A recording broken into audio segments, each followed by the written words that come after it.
Hi, welcome back to episode 4 of our one pot rice recipes.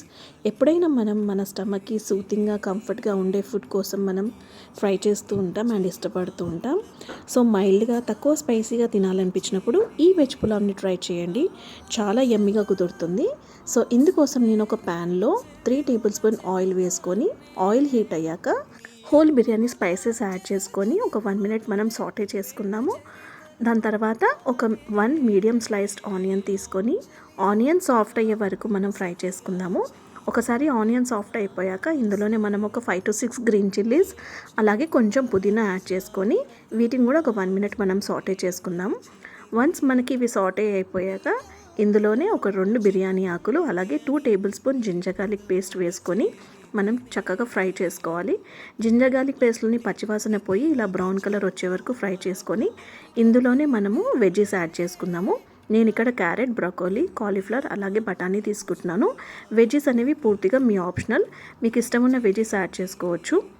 ఒకసారి మనం వెజ్జెస్ని fry చేసుకొని ఇందులోనే ఒక 1/2 టేబుల్ స్పూన్ సాల్ట్ యాడ్ చేసి వెజిటేబుల్స్ కొంచెం సాఫ్ట్ అయ్యే వరకు మనం ఫ్రై చేసుకోవాలి. వన్స్ వెజిటేబుల్ మనకు కొంచెం సాఫ్ట్ అయిపోయాక 2 గ్లాసెస్ వాటర్ తీసుకోవాలి. నేను ఇక్కడ 1 గ్లాస్ బాస్మతి రైస్ తీసుకున్నాను కాబట్టి 2 గ్లాసెస్ వాటర్ తీసుకుంటున్నాను.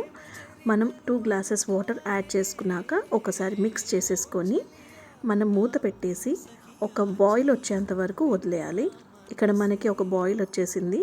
వెజిటేబుల్స్ ఒకసారి కలుపుకొని మనం సాల్ట్ అనేది చెక్ చేసుకోవాలి.